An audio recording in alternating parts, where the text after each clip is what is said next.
से एक बार फिर भारत की सीमा में फायरिंग की गई है। पाकिस्तान ने पुंछ जिले के शाहपुर केरनी सेक्टर, आरिसपुरा और अरनिया में 15 चौकियों पर फायरिंग की है, जिसका भारत ने करारा जवाब दिया है। भारत की तरफ से चेतावनी के बाद पाकिस्तान ने पिछले 2 दिन से सीमा पर फायरिंग बंद कर दी थी, लेकिन कल दोपहर से पाक फिर अपनी नापाक हरकत पर उतर आया है। पाक की ओर से दोबारा फायरिंग होने की वजह से बॉर्डर पर रहने वालों की धड़कनें एक बार फिर से तेज हो गई। हालांकि किसी के हताहत होने की सूचना नहीं है। आपको बता दें कि पाक की तरफ से हो रही फायरिंग पर भारत ने कड़ा रुख अख्तियार करते हुए भारतीय फौज को मुंहतोड़ जवाब देने का निर्देश दिया था। खुद पीएम ने पाकिस्तान को गोली का जवाब गोली से देने की बात कही थी। इसके बाद से पाकिस्तान की तरफ से फायरिंग बंद कर दी गई थी, लेकिन सरहद पर एक बार फिर से पाकिस्तानी सेना सिर उठाने लगी है। तो पुंछ, आरिसपुरा और अरनिया सेक्टर में 15 चौकियों पर फायरिंग लगातार जारी है। पीएम के जवाब के बाद से 2 दिन से ये फायरिंग बंद थी, लेकिन एक बार फिर से पाकिस्तान ने फायरिंग शुरू कर दी है और कल दोपहर से ये फायरिंग शुरू हो गई है। 2 दिन शांति के बाद ये फायरिंग एक बार फिर से शुरू हुई है। पुंछ, आरिसपुरा और अरनिया में 15 चौकियों पर ये फायरिंग की जा रही है। हालांकि भारतीय सेना भी इसका मुंह तोड़ जवाब दे रही है।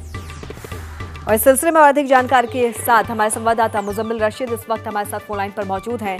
मुजम्मिल, फिलहाल क्या कुछ स्थिति है? 2 दिन की शांति तो बनी रही, लेकिन एक बार फिर से यहाँ पर फायरिंग शुरू हो गई है।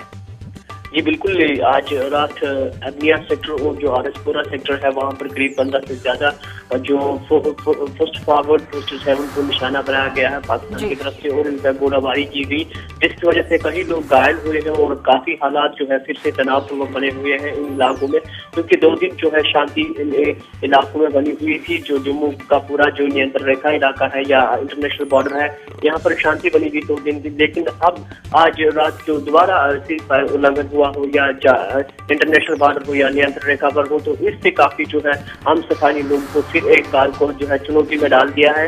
हालांकि जो सेना है या सुरक्षा बल जितने भी वहां पर काम कर रहे हैं वो मुंहतोड़ जवाब दे रहे हैं, लेकिन इससे फिर एक बार जो आम सफाई लोगों को मुश्किलें झेलनी पड़ सकती है। जी बिल्कुल मुजम्मिल, मुश्किल की बात यही है जो सीमावर्ती इलाकों में जो लोग रहते हैं, स्थानीय लोग जो वहां पर हैं, उन्हें सबसे ज्यादा यहाँ पर दिक्कतों का सामना करना पड़ रहा है। 2 दिन का शांति उन्हें जरूर मिली थी और शायद उम्मीद भी बंधी होगी कि अब फायरिंग ना हो, लेकिन एक बार फिर से फायरिंग जिस तरह से हुई है, परेशानी, मुश्किलें एक बार फिर से उन लोगों की बढ़ गई हैं।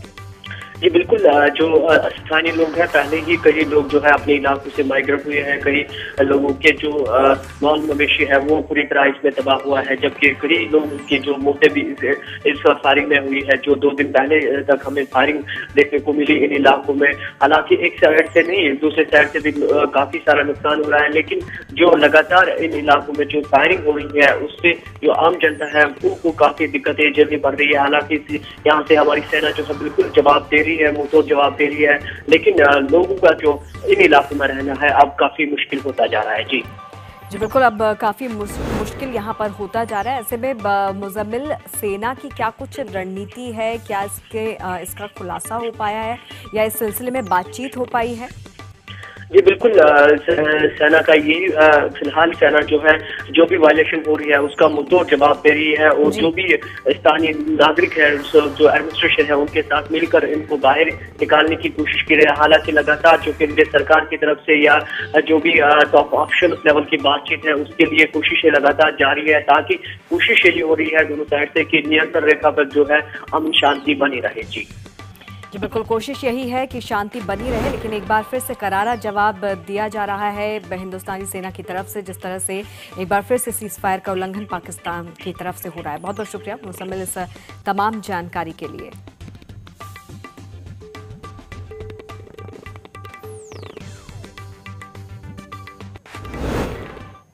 तो सीमा पर जारी गोलीबारी के बीच भारतीय सेना लोगों की हिफाजत की कोशिशें कर रही है। सेना सीमावर्ती इलाकों में सायरन बजाकर गांव वालों को सावधान कर रही है, जिससे लोग वक्त रहते अपनी जान की हिफाजत कर पा रहे हैं। सेना ने पुंछ के साजियान सेक्टर में ऐसे ही एक मॉक ड्रिल का आयोजन किया। लोगों की माने तो सेना के प्रयास की वजह से ही वो आज सुरक्षित हैं।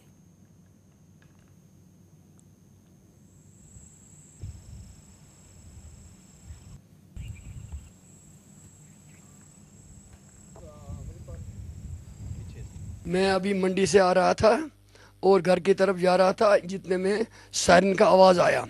सायरन की आवाज़ सुनकर कुछ लोग घास काट कर बेचारे घरों में जा रहे थे, मैं भी रोड की तरफ घर की तरफ जा रहा था।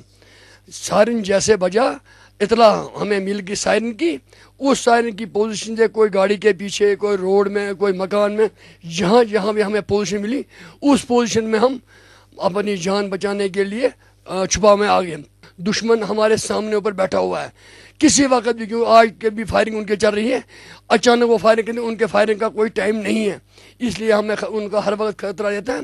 ये अपनी आर्मी जो इंडियन यहाँ पर है, इनकी वजह से हम बहुत ही अच्छे ढंग से बॉर्डर में वक्त पास कर रहे हैं। सायरन जो अभी फौज ने हमारे लिए यहाँ एक तोहफा बनाया, सायरन की वजह से हम लोगों को बहुत ही सेफ साइड, जैसे लेडीज़, बच्चे, सायरन की आवाज़ सुनकर हम लोग अब अपने घरों में पोजीशन लेकर बिल्कुल अंधेरे में हम घरों में सेफ साइड हो जाते हैं। जिस टाइम ये फायरिंग हो रही है, हम घुस जाते हैं हम अपने घरों में।